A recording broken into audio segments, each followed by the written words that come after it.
Hello, it's Joseph, and welcome back to another episode of Colonizing Kerbin. This is the real episode 23. Most of you may not have noticed, but I accidentally called the last episode, episode 23. But, that doesn't matter. Let's get on with the episode. So the Jool transfer window is still a little bit open for us. So we're going to make use of that by launching one more thing to send out to Jool, and that is this Jool transport that you see leaving the pad and getting up into orbit. We figured that the Kerbins would like to make use of this transport out at the Jool system to travel around to the different moons and perform flybys of those moons to gather scientific, scientific data. Eventually, we may send a lander out to the Jool system as well so that they can land on those moons and perform scientific studies on the surfaces of those moons. But for now, they are content to focus their attention on Laythe, so off goes the Jool transport to give them some more flexibility out there in the Jool system. When the colonists finally arrive and they are on their way, go back to the previous episode to see them disembarking towards the Jool system. Alright, moving on to the Ike tanker, which has been on its way to Duna for about 58 some days in the game, and it is performing its final alignment maneuver so that it can arrive at Duna to capture there, and it's just going to hang out there in Duna orbit when it arrives, waiting for the colonist. So the SSTO Mark II that was launched last episode is finally up to apoapsis near the edge of the Kerbin sphere of influence, and it's going to jettison these two side tanks after lowering the periapsis to be back into the atmosphere of Kerbin so that those are destroyed since they have been emptied. And then we're going to raise that periapsis back up to around 99-100 kilometers so that the SSTO can return to periapsis and perform its final transfer burn out to Jool, which should maximize its delta V as we are making use of the Oberth effect, which I talked about a little bit in last episode, but in case you're not familiar, the Oberth effect basically states that you're going to be more efficient with your delta V use if you fire as close to periapsis and that periapsis is as close to the surface of the celestial body as possible. So if the burn is like really long, eventually you get away from periapsis and your burn gets less and less efficient is basically where we're going at with that. Alright, so the Aerodrone has finally arrived at Jool Sphere of Influence, and we are going to be heading to Tylo for a capture burn, or a gravity assist for a capture. However, right before we were about to get there, we got an alert that the Ike mining base has arrived, and it has arrived at Ike. Ike was in an ideal location for the trajectory of the base, and basically it was going to run into Ike before it ran into Duna, so that was pretty convenient for us. So it has performed its capture burn, and now we're just looking for a nice spot to land, and we figured why not land within a kilometer or two of the research that we left behind from our Duna mission that arrived at Duna back in episode 10, which was the final episode of us unlocking the tech tree. So feel free to go back to see the Kerbals that left this scientific experiments behind. And since this base is not really meant for scientific purposes, is meant just for short-term occupation while they fuel up the tanker that's going to be arriving in Duna soon in this episode.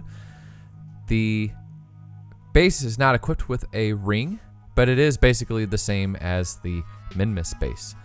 Now that rib skeleton transfer craft is going to launch itself up high enough so that it can come back down and destroy itself, and now we're going to deploy the solar panels and the satellite dishes, so that way the base is ready to go whenever the occupants are ready to come down and collect some fuel. Alright, so back to the Laythe Aero-drone, where it is now passing Tylo and using its gravity to help capture. And then it's going to go up to its apoapsis and perform a burn that should get it to Laythe finally. However, before it can do that, we have to go back to the Duna colony ship, which is very slowly turning to make its alignment burn. And by the way, the footage you're seeing is sped up 4 times its normal speed, so It took a very long time to orient the craft where it needed to go, despite the fact it has a lot of huge reaction wheels on it to help it move around. But we eventually were able to perform the burn.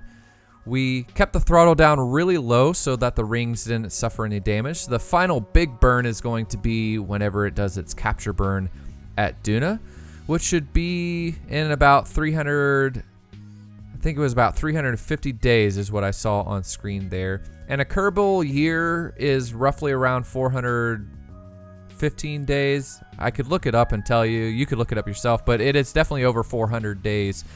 So looks like it's going to be about a little around a year of travel for those colonists to get out there.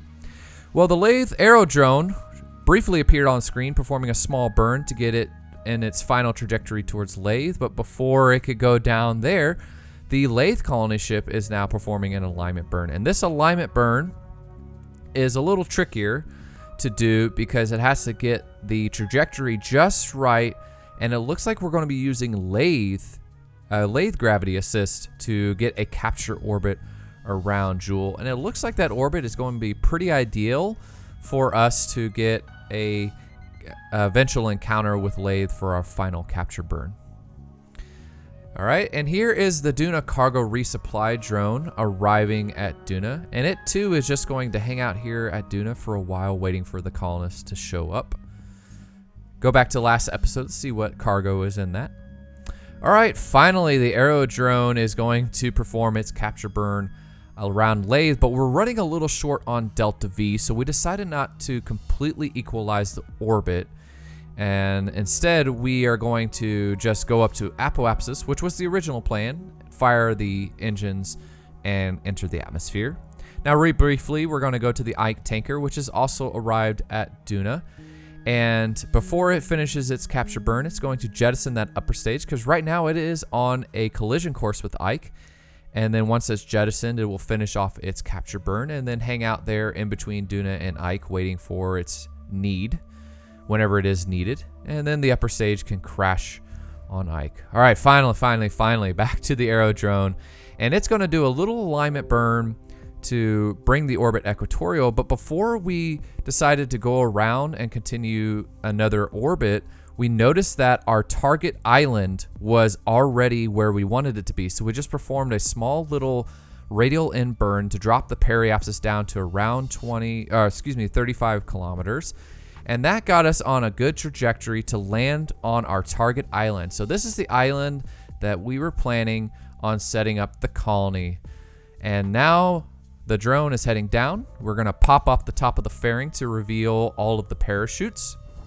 So first we're going to start with 3 little drogue chutes to begin slowing us down.